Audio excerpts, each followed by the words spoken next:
Karnataka government ఇప్పుడు మనం national రౌండప్‌లో మనం ఇదివరకు మాట్లాడాం చాలాసార్లు కాస్ట్ సెన్సస్‌కి సంబంధించి. వాళ్ళు ఆల్రెడీ ఒక కాస్ట్ సెన్సస్ చేశారు కదా! కుల గణన చేశారు. అది రిపోర్ట్ ఎందుకు బయట పెట్టరు అని చెప్పేసి మీరు చాలా సార్లు అన్నారు నాకు తెలిసి. సో ఇప్పుడు ఎట్టకేలకు దాన్ని క్యాబినెట్ ముందుకు తీసుకురావడానికి ఒక ముహూర్తం అయితే పెట్టుకున్నారు కర్ణాటక ప్రభుత్వము అనే ఒక అనౌన్స్‌మెంట్ వచ్చింది. సిద్ధరామయ్య చెప్తున్నారు. సో అది ఒకవైపు కులగణన గురించి దేశవ్యాప్తంగా రాహుల్ గాంధీ మాట్లాడుతూ ఉన్నారు, కాంగ్రెస్ పార్టీ మాట్లాడుతోంది.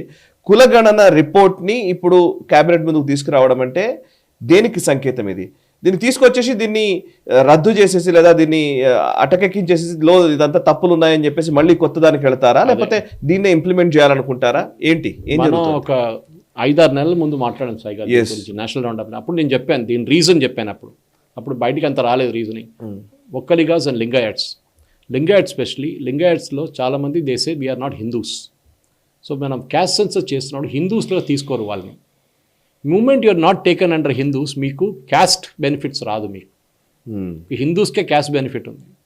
ఇప్పుడు కొన్ని గవర్నమెంట్స్ ముస్లిమ్స్ కూడా క్యాస్ట్ అంటున్నారు. నాకు అర్థం ఎందుకు క్లెయిమ్ చేయరు అసలు వాళ్ళు? అంటే they say that we are a different sect. మీరు చూసుంటారు చాలా మటుకు. బికాస్ నాకు తెలిసి మైనారిటీ ఇన్స్టిట్యూషన్స్ ఈ దీంట్లోకి రావడం కోసం వాళ్ళ ఎక్కువ ఇన్స్టిట్యూషన్స్ వాళ్ళకు ఉన్నాయని వాళ్ళు అంటారు we are not Hindus. Okay fine, కానీ వాళ్ళు Hindu, sense of dressing Hindu పూజలు చేస్తారు, అన్ని చేస్తారు, కానీ వీఆర్ నాట్ సంథింగ్. కానీ రిజర్వేషన్కి వచ్చినప్పుడు హిందూస్ కావాలంటున్నారు. అదే. సో అక్కడే జరిగిందంటే ఈ లాస్ట్ క్యాస్ట్ సెన్సస్ జరిగిన 2 సార్లు జరిగింది సాయి గారు. Just to correct the impression.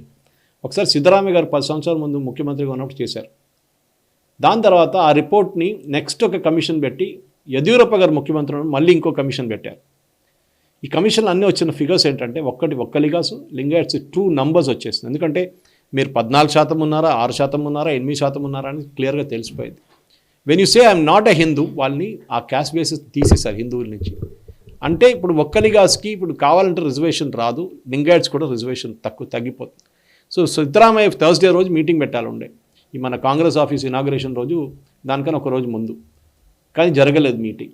Postpone ఎందుకు చేశారంటే మా ఆఫీస్ ఇనాగ్రేషన్కి వెళ్ళాం ఢిల్లీకి అని చెప్పి ఒక ఎక్స్క్యూజ్ క్రియేట్ చేశారు. కానీ జరిగింది ఏంటంటే అక్కడ పెద్ద గొడవ జరిగింది.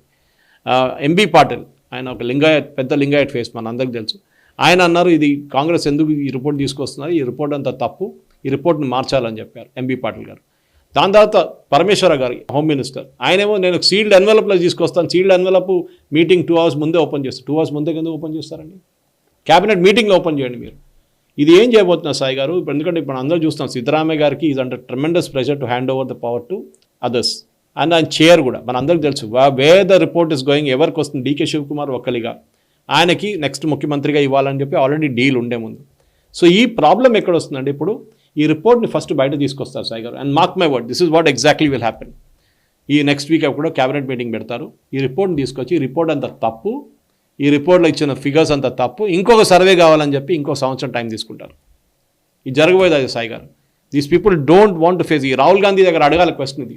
మీరు ఇంత మాట్లాడతారు కదా ఆల్ ఇండియా లెవెల్లో క్యాస్ట్ సర్వే మీ కర్ణాటకలో మీరు వచ్చిన రిపోర్ట్ పబ్లిష్ చేయలేదు. ఒకటి నేను ముందు కూడా ఛాలెంజ్ చేశాను ఇది.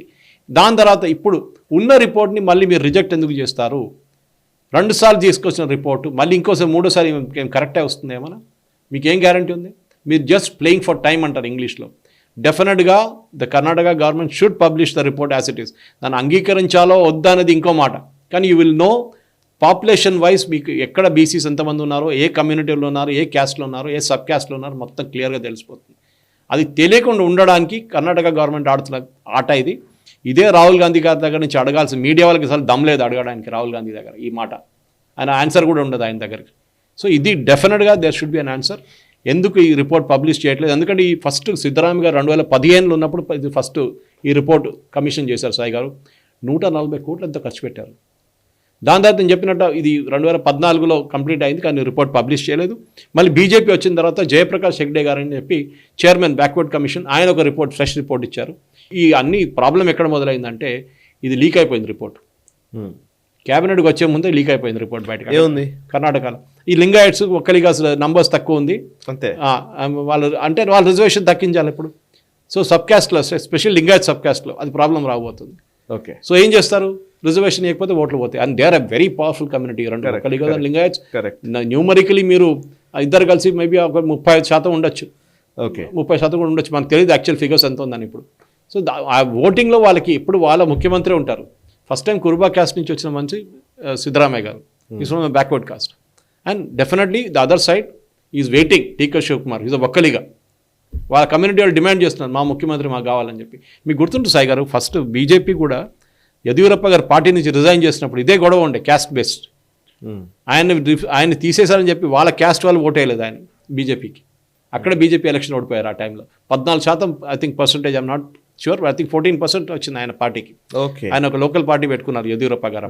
అవును, అప్పుడు పెట్టారు. 14% వచ్చింది, బీజేపీ ఆ ఎలక్షన్ ఓడిపోయారు. Correct. So this is what కర్ణాటకలో.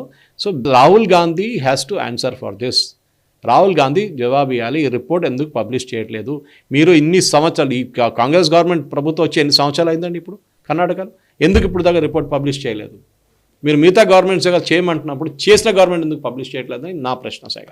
ఈ వీడియో మీకు నచ్చినట్టయితే లైక్ చేయండి, 10 మందికి షేర్ చేయండి. అలాగే కామెంట్ల రూపంలో మీ అభిప్రాయాలను మాతో పంచుకోండి. Nationalist hub group of channels ను సబ్స్క్రైబ్ చేసుకుని తెలుగునాట జాతీయవాద జర్నలిజాన్ని ప్రోత్సహించండి. ఈ వీడియో కింద ఉన్న బెల్ ఐకాన్ పై క్లిక్ చేయడం మర్చిపోవద్దు.